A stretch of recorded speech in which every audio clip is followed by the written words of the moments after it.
इसकी गर्मी ने अप्रैल में ही रिकॉर्ड तोड़ दिए, लेकिन गर्मी से राहत दिलाने वाला मौसम बिहार के लिए काल बन जाएगा, शायद ही गुरुवार से पहले किसी ने सोचा हो। लेकिन गुरुवार को बिहार के कुछ जिलों में कुछ घंटों की बारिश, आंधी, तूफान ने ऐसा कहर बरपाया कि इससे जुड़े हादसों में करीब 30 लोग काल के गाल में समा गए।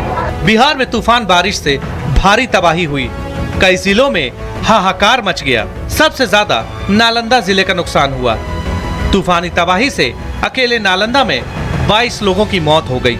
आकाशीय बिजली से भी कई लोगों की मौत हुई है। तूफान संबंधी हादसों में कई घायलों की हालत अब भी गंभीर बनी हुई है। गुरुवार को मौसम के बदले मिजाज के चलते आए तूफान और बारिश में नुकसान सिर्फ नालंदा को नहीं हुआ, राजधानी पटना समेत राज्य के कई और जिलों में भी नुकसान की खबरें आई हैं।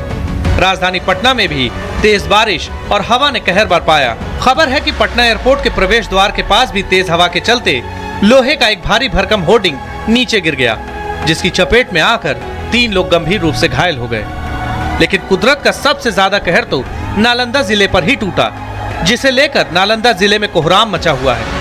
यहाँ तूफानी हवा से कई घर तबाह हो गए और तूफान की चपेट में आकर उखड़े बड़े पेड़ों के नीचे कई घर दब गए, जिससे कई लोग बुरी तरह घायल हो गए हैं। गुरुवार को बिहार पर टूटे कुदरती कहर की बात करें तो जिन जिलों को ज्यादा नुकसान हुआ उनमें नालंदा, पटना, जहानाबाद, भोजपुर, सीवान, कटिहार, दरभंगा, बेगूसराय, भागलपुर प्रमुख जिले हैं।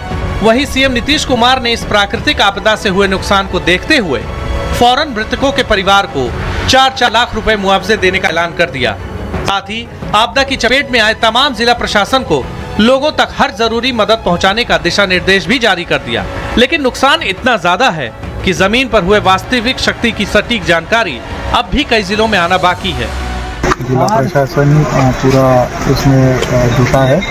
जो भी है मुआवजा प्रशासन की तरफ से दिया जा रहा है। जो भी घायल लोग हैं उन पर इलाज चालू है। तो सभी से यही अनुरोध है, जो आपदा का कंट्रोल रूम बना है प्रशासन जिला का, इसमें आप सूचना दीजिए। और भी है, प्रशासन पूरा तत्पर है। जो भी पेड़ वगैरह गिरे हैं और बाकी भी जो दिक्कतें आ रही है पब्लिक को, तो जल्द से जल्द हटाया जा रहा है। बिहार सरकार ने लोगों की मदद के लिए कई जिलों में आपदा कंट्रोल रूम बना दिए हैं, जिसके जरिए लोग नुकसान की जानकारी देकर मदद की मांग भी कर सकते हैं। कुल मिलाकर गुरुवार का दिन गर्मी से राहत दिलाने वाली बारिश ने बिहार में जबरदस्त तबाही मचाई। एक तरफ जहां कई लोगों को अपनी जान से हाथ धोना पड़ा, तो वहीं फसलों को भी भारी नुकसान हुआ। लोग प्रकृति का रौद्र रूप देखकर दहशत में हैं और कई परिवारों के सामने वजूद का संकट खड़ा हो गया है। Bureau report, Republic Bharat.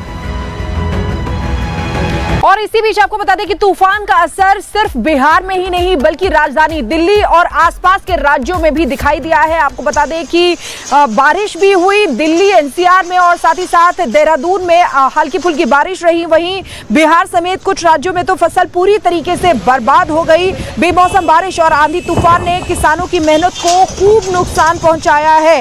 अलग अलग 4 जगहों की तस्वीरें आपको दिखा रहे हैं। देखिए, देहरादून, गाजियाबाद और दिल्ली की तस्वीरें दिखा रहे हैं। देहरादून में बेमौसम बारिश हुई। वहीं अगर गाजियाबाद की बात करें तो देखिए वहां पे भी तूफान का असर देखा गया। और दिल्ली में भी पहले तूफान, आंधी तूफान आया और उसके बाद आपको बता दें कि